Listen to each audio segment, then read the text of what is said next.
अगले साल भारत के कई बड़े राज्यों में विधानसभा चुनाव हैं। जाहिर है अब जोर जोर से भगवा राज के नारे और जय श्री राम के नारे सुनने के लिए तैयार हो जाइए। गरीबी हटा नहीं पाए, महंगाई को कम नहीं कर पाए, रोजगार दे नहीं पाए और ना ही बुलेट ट्रेन चलवा पाए, इसलिए मुद्दा अब हिंदुत्व का ही बचा है। अब एक साल के भीतर आपके अंदर नफरत की सियासत का वो दौर चलेगा जिसमें पड़ोसी पड़ोसी का दुश्मन हो जाएगा, दोस्त अपने दोस्त से अलग हो जाएगा और टोपी वाला तिलकधारी से तो तिलक वाला टोपी वाले से डरने लगेगा। माहौल बनाने के लिए हर पैंतरा चला जाएगा और आपको भनक तक नहीं लगेगी। 13 अप्रैल को हिंदू महासभा के कार्यकारी राष्ट्रीय अध्यक्ष रविंद्र कुमार द्विवेदी ने अपने 108वें स्थापना दिवस पर भारत को अगले वर्ष 13 अप्रैल तक हिंदू राष्ट्र घोषित करवाने का ऐलान किया है और इसी के लिए एक हस्ताक्षर अभियान समिति बनाई है। इस समिति का संयोजक नितिन उपाध्याय को बनाया गया है। इस कार्यक्रम के अनुसार गांव-गांव जाकर हर हिंदू के दस्तखत लिए जाएंगे और अगले वर्ष 13 अप्रैल तक 10 करोड़ हस्ताक्षर इकट्ठा कर पीएम मोदी को सौंपे जाएंगे और भारत को हिंदू राष्ट्र घोषित करने के लिए अपील की जाएगी। सवाल ये है कि भारत को हिंदू राष्ट्र बनाने की आवश्यकता क्यों है? क्या इस सांप्रदायिक सरकार द्वारा भारत के संविधान की मूल भावना को तोड़ने का कोई षड्यंत्र चल रहा है या फिर सिर्फ आने वाले चुनावों के लिए एक माहौल बनाया जा रहा है? क्या भारत सचमुच हिंदू राष्ट्र घोषित हो सकता है और मुसलमानों को दामाद बनाने वाले तथाकथित भाजपा के नेता क्या खुद को हिंदूवादी मानते हैं? इन सभी सवालों के साथ आज हिंदू महासभा के राष्ट्रीय उपाध्यक्ष और हिंदू राष्ट्र निर्माण अभियान के राष्ट्रीय संयोजक नितिन उपाध्याय को जोड़ेंगे और उनसे सीधे सटीक सवाल करेंगे। नमस्कार, मैं हूं शशिकांत शुक्ला और आप देख रहे हैं जनता वाणी न्यूज नेटवर्क। यदि गोली मारना ही न्याय है तो फिर पुलिस को हटा दीजिए, संविधान की किताब पर आग लगा दीजिए, सीधे कोई भी गलत करे उसको गोली मार दीजिए जाके। 15 दिन 20 दिन पहले उनको भगवान परशुराम की और ब्राह्मणों की याद आती है।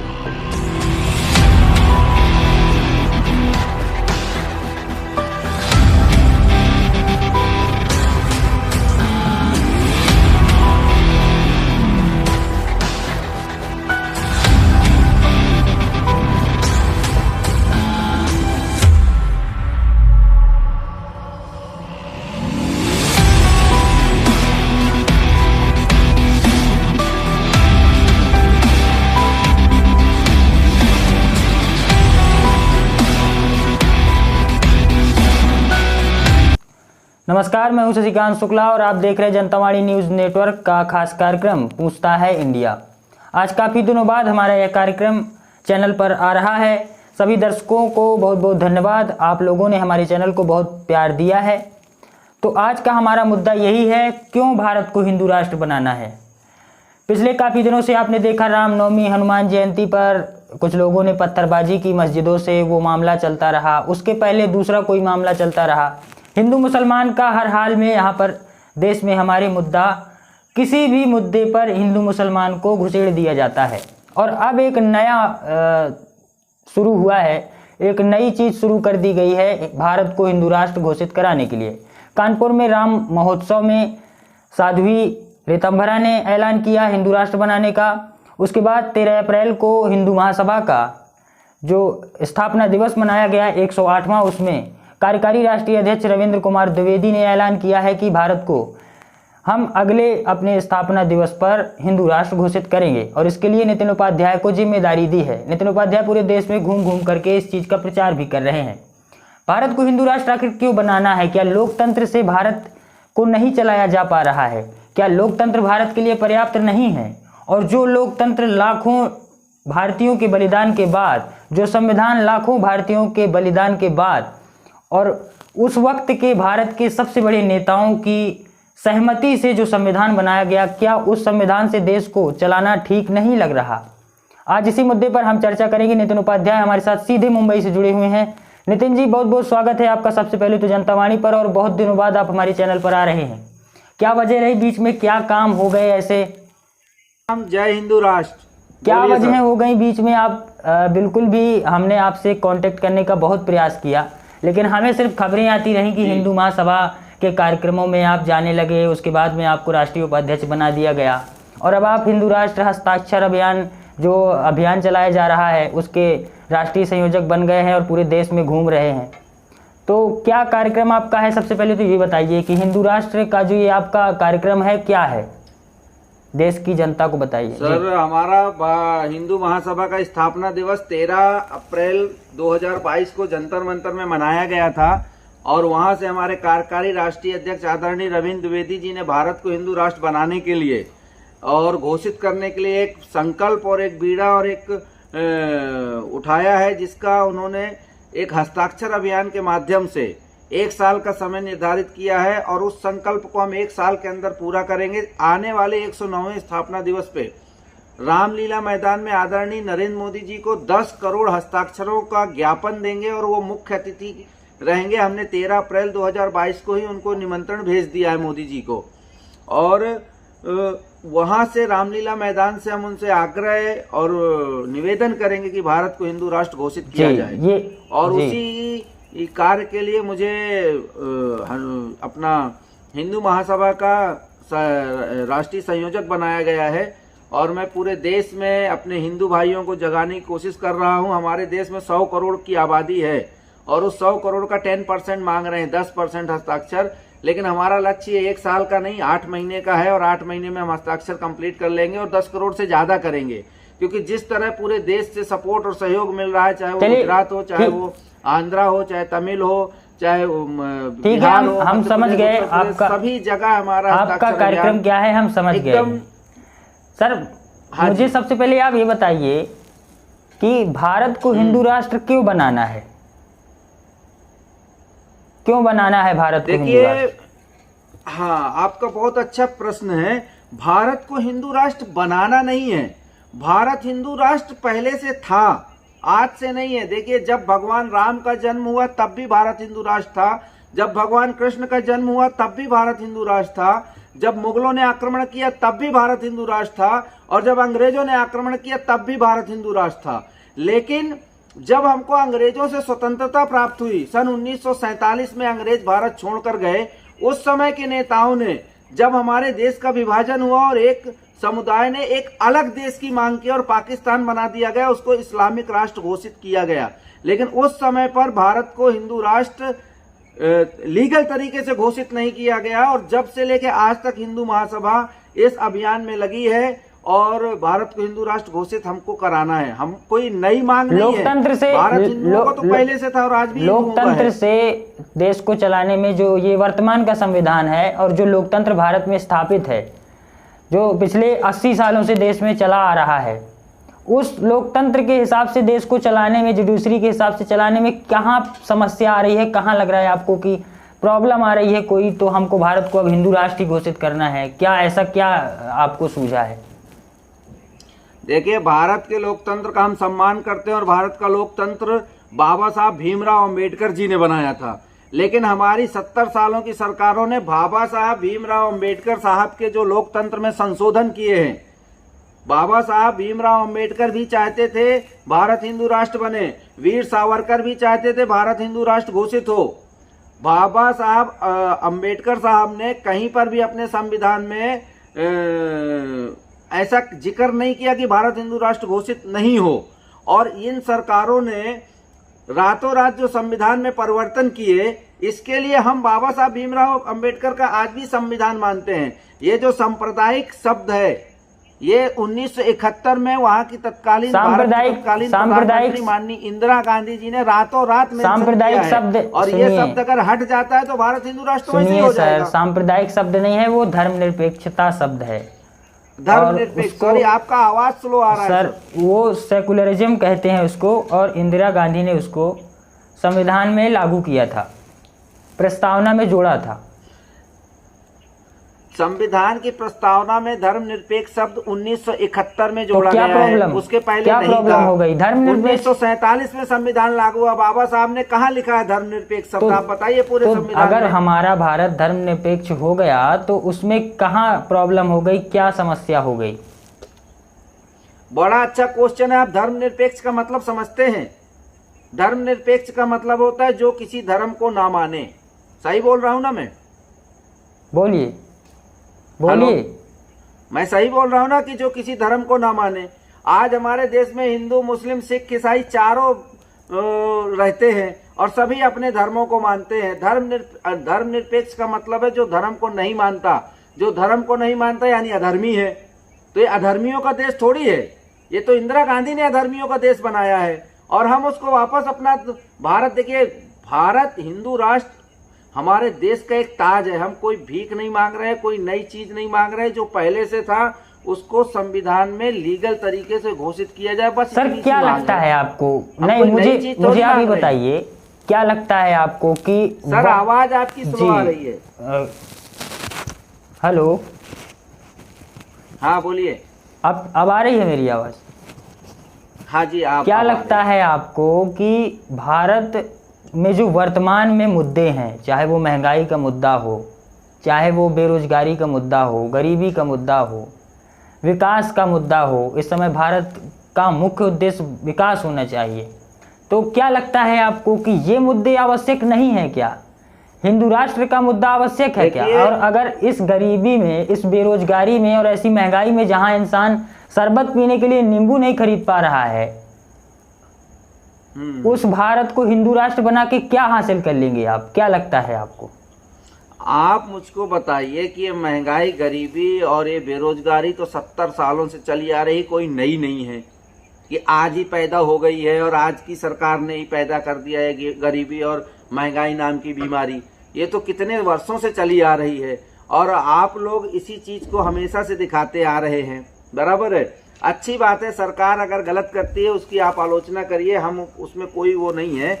लेकिन ये बताइए कि आज इतने सालों में जब देश में पहली बार सनातनी प्रधानमंत्री बने माननीय नरेंद्र मोदी 2014 में, और उनको फिर से हमारे हिंदू भाइयों ने जिताकर वापस देश के सर्वोच्च सिंहासन पर बैठाया है, और इस समय अगर हम भारत को हिंदू राष्ट्र बनाने की मांग नहीं करेंगे तो कब करेंगे? जब केजरीवाल या फिर से कांग्रेस आएगी तब करेंगे क्या? हमने माननीय मोदी जी को प्रधानमंत्री क्यों बनाया है?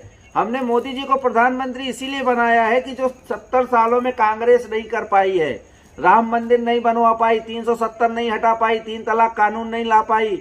अभी हमारी मांग है जनसंख्या नियंत्रण कानून लाना, भारत को हिंदू राष्ट्र बनाना, गौ माता को राष्ट्र माता घोषित करना, तो ये यही करेंगे ना, इसके लिए तो इनको प्रधानमंत्री कौन सा हिंदू राष्ट्र चाहिए आपको? वो हिंदू राष्ट्र जिसमें अंबानी और अडानी, अभी कल ही एक आंकड़ा आया जिसमें पता चला कि विश्व के 5वें सबसे अमीर व्यक्ति अडानी हो गए। अंबानी, नीरव मोदी, देखिए पूरे विश्व में भारत का नाम मेहुल चोकसी, क्या गलत है? विजय माल्या, इन लोगों वाला हिंदू राष्ट्र बनाना है, या जो गांव में एक मजदूर किसान जो वंचित वर्ग से आता है, जो शोषित है, जिसके पास सिलेंडर तो है लेकिन गैस भराने के लिए पैसा इकट्ठा नहीं हो पा रहा है, उन लोगों के लिए हिंदू राष्ट्र बनाना है। और अगर उन लोगों को क्या आप ऐसा कुछ क्या देंगे हिंदू राष्ट्र बनने के बाद कि उनको सिलेंडर में गैस भरने के लिए पैसा इकट्ठा होने लगेगा? कोई गारंटी देंगे आप कि उनको रोजगार मिलने लगेगा हिंदू राष्ट्र बनने के बाद? देखिए हिंदू राष्ट्र का मतलब ये है कि एक हमारा जो हिंदू राष्ट्र की मांग कर रहे हैं हम लोग, और मांग नहीं है हमारा हिंदू नहीं, मैं तो सिर्फ मैं बिल्कुल आसान सा क्वेश्चन आपसे पूछ रहा हूं। सनातन संस्कृति को मानने वाला देश है। और रह गई बात, आप सुनिए 1 सेकेंड, जस्ट आई कंप्लीट। जो आप बोल रहे हैं ना कि गांव में गरीबी है, तो इसके लिए एक देश एक कानून। आज क्या है, हिंदुओं के लिए अलग कानून है और मुसलमानों के लिए अलग कानून है। हम हिंदू राष्ट्र में चाहते हैं कि सभी के लिए एक ही कानून हो, जो हिंदुओं के लिए है वही दूसरी जाति वालों के लिए है। हम ऐसा नहीं कि जो इंडिया में मुसलमान है उनको पाकिस्तान भेजने जा रहे हैं, बिल्कुल नहीं भेज रहे हैं, वही इंडिया में रहे, जैसे आज सुरक्षित है कल भी सुरक्षित रहेंगे। लेकिन सबके लिए समान नागरिक संहिता लागू हो, एक ही कानून लागू हो, 1 नेशन 1 कानून, 1 नेशन 1 कार्ड, ये मोदी जी की नीति है। तो एक ही कानून चाहिए, हम ये नहीं चाहते। देखिए सबके बच्चे पढ़े, सबके बच्चे इंग्लिश मीडियम में पढ़े, आईपीएस बने।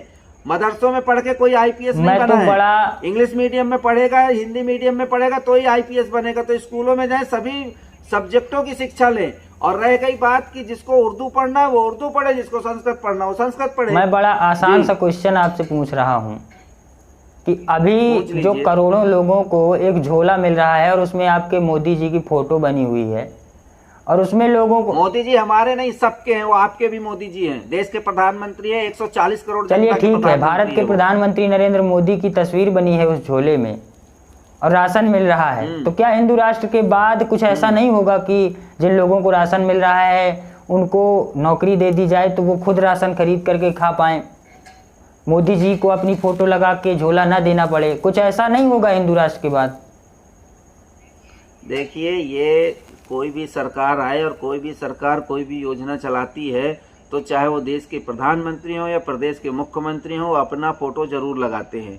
ये कोई नई चीज नहीं है कि फोटो लग गई है तो उसमें कोई बहुत बड़ा नया कुछ हो गया है। आप दूसरी तरफ चले गए। ये अच्छी मैंने बात है कितना कि आसान सा क्वेश्चन पूछा है आपसे कि आप मोदी जी से हिंदू राष्ट्र बनाने की मांग करेंगे, तो क्या मोदी जी वो जो झोले में फोटो लगी है और जो झोला दे रहे हैं उसमें राशन दे रहे हैं, तथाकथित जो उनके अनुसार जो करोड़ों लोग हैं, तो क्या उन करोड़ों लोगों को कोई ऐसा काम मिल जाएगा कि वो स्वाभिमानी तरीके से स्वावलंबन के साथ जी पाएंगे और नौकरी करके खुद अपने पैसों से, खुद कमाई के पैसों से राशन लाएंगे? एक देश एक कानून, सबका साथ सबका विकास, तो सबका विकास होगा ना जब देश में कानून। मतलब आप गारंटी दे रहे हैं ना कि हिंदू राष्ट्र बनने के बाद उनको रोजगार और नौकरियां मिलने लगेगी? देखिए, मैं देश का प्रधानमंत्री तो हूँ नहीं और ना भाजपा का प्रवक्ता हूँ कि मैं आपको गारंटी दे दूं, या भाजपा के प्रवक्ता से गारंटी ले लेना। मैं हिंदू महासभा का राष्ट्रीय हिंदू राष्ट्र की मांग शशिकांत शुक्ला नहीं कर रहा है, और हिंदू राष्ट्र की मांग हम इसलिए कर रहे हैं क्योंकि हमारा देश हिंदुओं का देश था, है और रहेगा।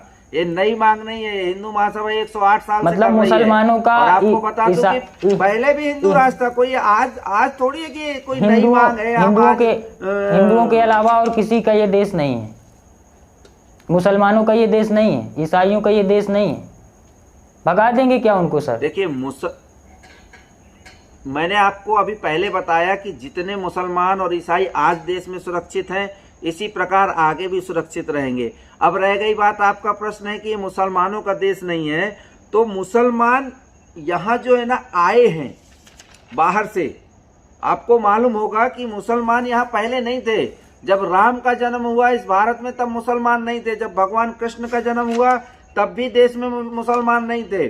और मुसलमान कब आए हैं ये आपको कोई वो नहीं कि आज ही आ गए, मतलब पहले से यहाँ रह रहे थे।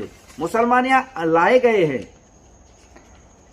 समझे इतिहास। तो हम जो है ना और आपको वो भी बता दूं, मुसलमान कब आए हैं, भारत में इस्लाम का आगमन कब हुआ। सन 711 ईस्वी में मुसलमानों का एक समुद्री जहाज को कुछ लुटेरे लूटकर भारत के सिंध प्रांत में ले गए। मैं चाहता हूं कि अपनी चर्चा वर्तमान की समस्याओं पर रहे, वर्तमान के मुद्दों पर रहे। इतिहास पर जाएंगे तो बड़ा उस पे भी बड़ी बहस हो सकती है, लेकिन वो कभी और तो करेंगे। आप देखिए, हम मुसलमान, मैं चाहता हूं कि आज हम हिंदू राष्ट्र पे भी बात करें, लेकिन हम चाहते हैं कि उसके साथ साथ जो देश में और भी समस्याएं हैं उन पर भी क्यों ना चर्चा हो जाए। देखिए, आज हिंदू राष्ट्र की अगर आप बात कर रहे हैं तो हिंदू राष्ट्र की बात एकदम सीधी है कि मुसलमानों को हिंदू राष्ट्र भारत घोषित होने के बाद कोई खतरा नहीं है। हाँ, खतरा उनको है जो जेएनयू में 11 रुपए, जो आप बोल रहे हैं ना महंगाई की बात कर रहे हैं, जो विश्व के सबसे बड़े यूनिवर्सिटी जेएनयू में पढ़ते हैं और 11 रुपए की थाली में खाना खाते हैं और वहां से चिल्लाते हैं कि अफजल हम शर्मिंदा है, तेरे कातिल जिंदा है, भारत तेरे टुकड़े होंगे इंशाल्लाह इंशाल्लाह, उनको तकलीफ होगी। बाकी जो देश का मुसलमान है, जो सच्चा मुसलमान है, जो हम देखे अफजल का समर्थन नहीं करते, अब्दुल कलाम का समर्थन करते हैं, और हम जितने मुसलमानों के बच्चे हैं उनको अब्दुल कलाम बनाना चाहते हैं, हम अफजल नहीं बनाना चाहते। आप समझ रहे हैं। और हम उनको अच्छी शिक्षा मिले, अच्छी नौकरी मिले, तभी हमारे देश का विकास होगा। तो हम वही कर रहे हैं, हम उसी लाइन पे जाएंगे। ऐसा कुछ नहीं है कि उनको हम वो पढ़ाई बंद करवा देंगे। और ये जो देश में मदरसों में पढ़ाई हो रही है उससे कोई आईपीएस आज तक बना नहीं है पत्रकार महोदय, और कोई बना हो तो मेरे को बता दीजिए उसका नाम। हमारे सरकारी स्कूलों में या प्राइवेट स्कूलों में या गवर्नमेंट के स्कूलों में पढ़ने वाला ही आईपीएस आईएएस बनता है। और हम चाहते हैं कि सब उनके भी बच्चे आगे आए, पढ़े लिखे और देश का भविष्य बने। अफजल बन के क्या मतलब है, पत्थर मार के कुछ मिलने वाला है क्या? क्या लगता है आपको कि भारतीय जनता पार्टी की जो वर्तमान में दिल्ली में सरकार है,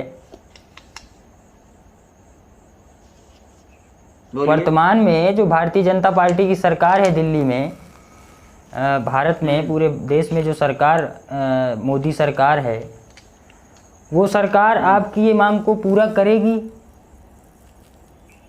क्यों नहीं करेगी? तो फिर वो और अगर नहीं करेगी तो उसके लिए आगे आगे भी सिस्टम है ना। अगर मोदी जी ये मांग को पूरा नहीं करेंगे तो कानून है, कोर्ट है, सुप्रीम कोर्ट अच्छा, है, आप हम अपील आप फाइल मुझे करेंगे, क्यों नहीं एक होगा? और छोटा सा एक मेरा छोटा सा सवाल है। भाजपा को आप हिंदूवादी संगठन मानते हैं?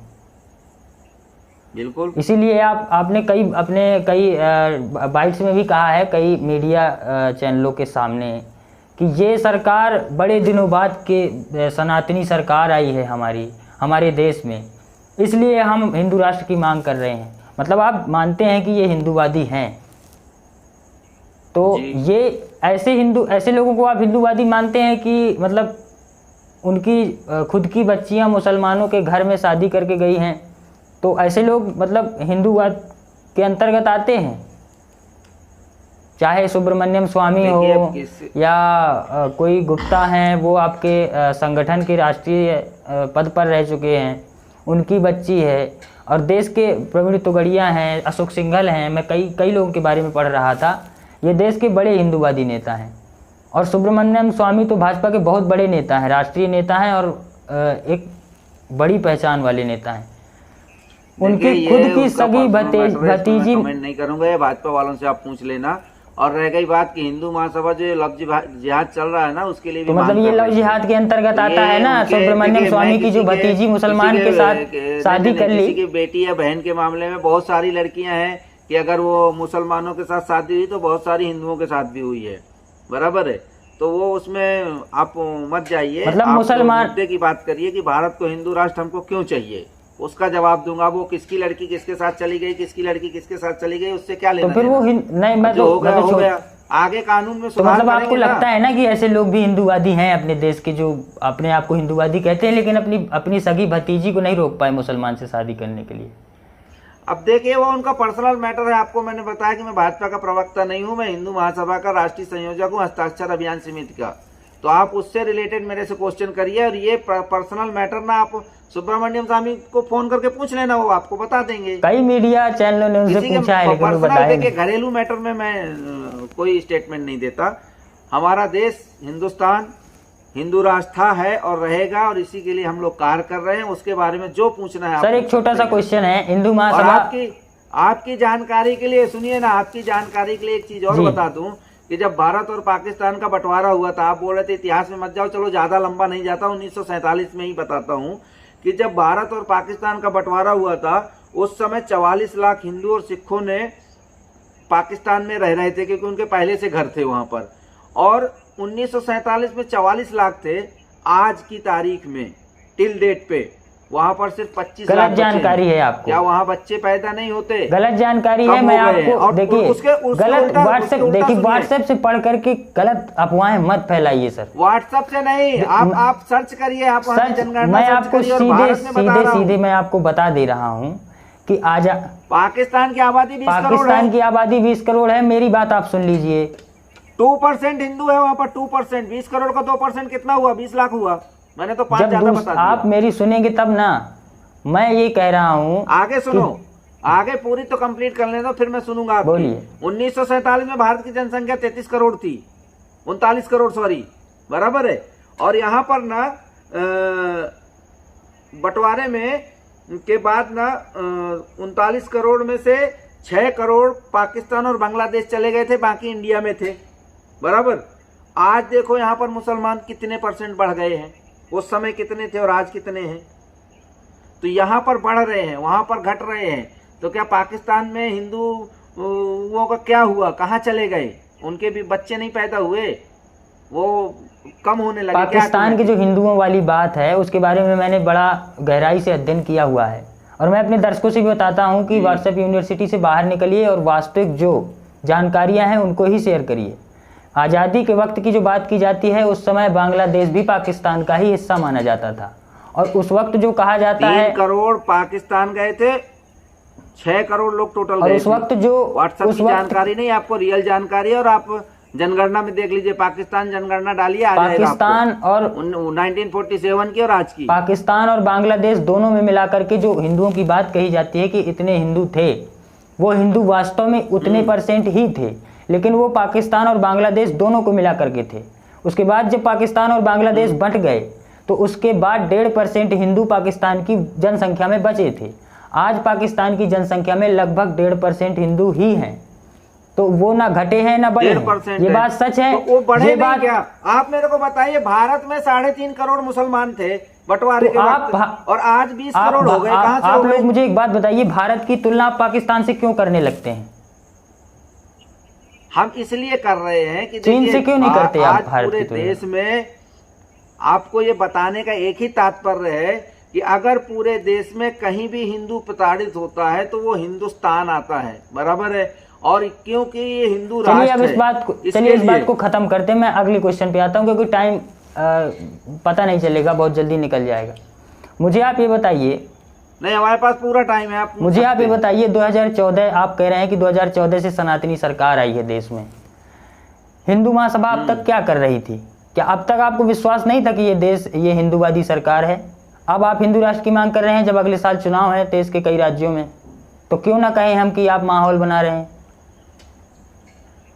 देखिए, कोई भी विधेयक पारित करने के लिए या कुछ भी आगे करने के लिए आपको पता होगा कि राज्यसभा और लोकसभा दोनों में बहुमत चाहिए होता है। अरे तो मैं कह रहा हूँ घोषित नहीं हो पाता, लेकिन कम से कम आप, और आज भी मोदी जी के पास राज्यसभा में पूर्ण बहुमत नहीं है। वो देश के प्रधानमंत्री हैं, तो कोई भी बिल पास करने के लिए, विधेयक पास करने के लिए पूरा जब बहुमत आ जाए तब मांग करिएगा ना सर। अरे हम तो 108 साल से मांग कर रहे हैं यार, कौन सी हमारी नहीं मांग? अगली साल और नहीं करेंगे हम सुप्रीम अगले कोर्ट साल जाएंगे। चुनाव है, हम थोड़ी कोई सरकार के अगले भरोसे साल बैठे हैं। हिंदू महासभा किसी सरकार का समर्थन नहीं करती। हिंदू महासभा जो हिंदुत्व की बात करेगा, हिंदू हित की बात करेगा, उसी का समर्थन करेगी। हमने बहुत बार भाजपा की बुराई भी की, ऐसा नहीं है कि हम भाजपा का समर्थन करते हैं। आज की तारीख में जो प्रधानमंत्री हैं उनको देखकर लगता है कि जो 500 साल पुराना मंदिर नहीं बन रहा था उन्होंने बनाया, 370 नहीं हट रही थी उन्होंने हटाई, ट्रिपल तलाक कानून वो उन्होंने खत्म किया, बराबर है। प्लस उत्तर प्रदेश के मुख्यमंत्री ने गौरक्षा कानून लागू कर दिया योगी जी ने। तो ये सरकार का और ये प्रधानमंत्री जी को देखकर लग रहा है, और हम 10 करोड़ हिंदू हस्ताक्षर करके जब उनको देंगे तो जरूर करेंगे। वो ऐसा नहीं है कि ये नहीं करेंगे। अगले वर्ष उसके लिए भी सीना चाहिए, और 56 इंच का सीना। अगले वर्ष मध्य प्रदेश, गुजरात, राजस्थान, छत्तीसगढ़, इन सब राज्यों में चुनाव है, और आप वी.डी. शर्मा से मिल के आए हैं। ये बिल्कुल मिल के आए। मध्य प्रदेश कनेक्शन क्या है शर्मा जी? कनेक्शन क्या है? अरे कनेक्शन क्या है, हम तो हर प्रदेश के मुख्यमंत्रियों से मिलेंगे, हर प्रदेश के प्रदेश अध्यक्षों से मिलेंगे। देखिए, ये काम सभी हिंदुओं का है, किसी पार्टी का नहीं है। कमलनाथ जी से भी मिलाते सर। एक आदमी का है, देश के 100 करोड़ हिंदुओं का है, और वी.डी. शर्मा एक हिंदू है, और वो एक प्रदेश के प्रदेश कमलनाथ जी से भी मिलाते आप। में क्या बुराई है? और अच्छे नेता दिग्विजय सिंह, आप देखिए, आप वी.डी. शर्मा जी ने आपके खजुराहो में क्या विकास किया, वहाँ के सांसद है वो।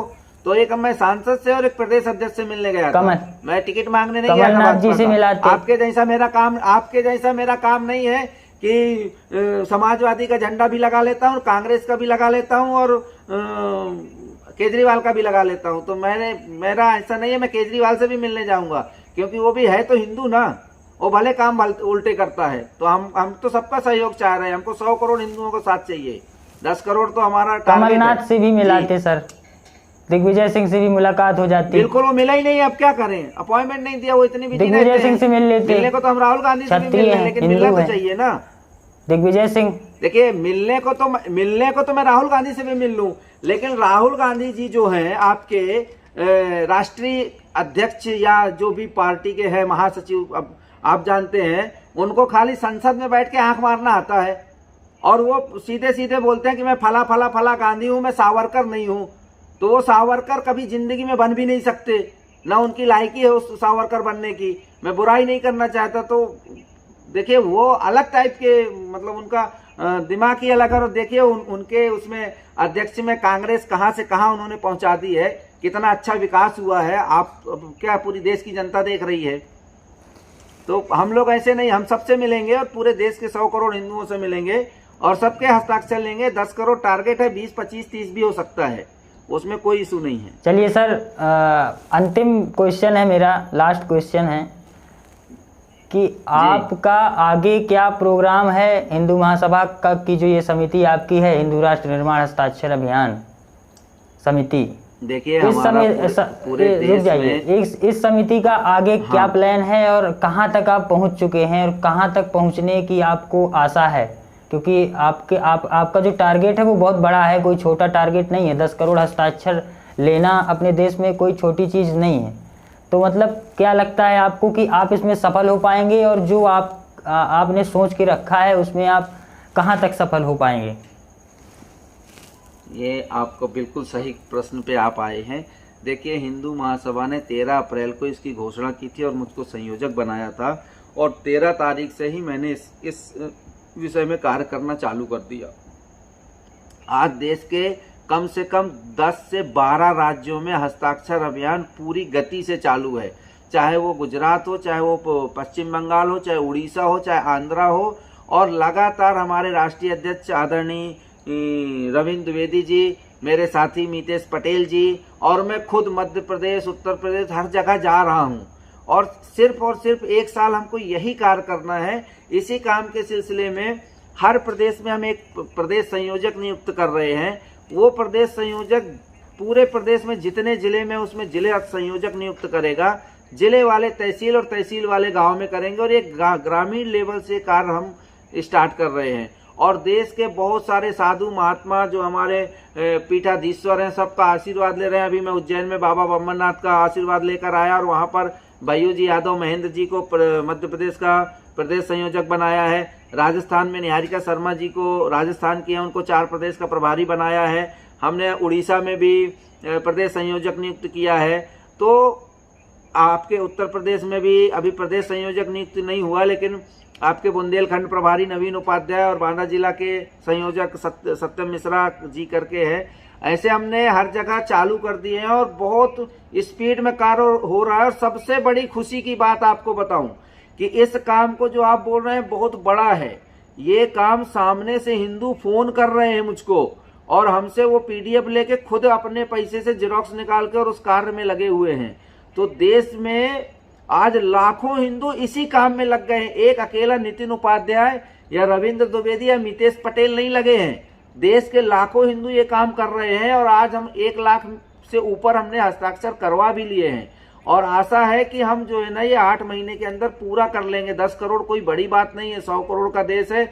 मैं कोई 60 या 70% हस्ताक्षर नहीं मांग रहा कि कांग्रेस वाले नहीं करेंगे, समाजवादी वाले नहीं करेंगे और जनता वाणी के शुक्ला जी नहीं करेंगे। हम आपसे भी हस्ताक्षर करवाएंगे और आपका वीडियो भी बनाएंगे। और सबसे बड़ी बात है कि देश में जो आप बोल रहे हैं ना कि मुसलमान, मैं देश के मुसलमानों से हस्ताक्षर करवाऊंगा और आपको लाइव वीडियो दूंगा कि ये देखिए देश का मुसलमान सपोर्ट कर रहा है। जिस तरह मुसलमानों ने राम मंदिर बनने के बाद अयोध्या में समर्थन दिया था, वही मुसलमान हमारे इस हस्ताक्षर अभियान में भी समर्थन दे रहे हैं। ऐसा नहीं है कि वो नहीं दे रहे हैं। कुछ लोगों को छोड़ के ओवैसी जैसे लोग छोड़ दीजिए, बाकी सब लोग सपोर्ट कर रहे हैं, क्योंकि मुसलमानों को भी मालूम है कि हम भी पहले हिंदुस्तानी ही थे। नितिन जी, हमारा समय समाप्त हो रहा है। बहुत बहुत धन्यवाद। और आपके आत्मविश्वास को देखते हुए जरूर लग रहा है कि आप इस कार्य में सफल होंगे और ईश्वर आपको सब आगे वाली आपके कार्यक्रमों के लिए हम जनता वाणी की तरफ से शुभकामनाएं देते हैं और ईश्वर आपको शक्ति दे इस कार्यक्रम के लिए।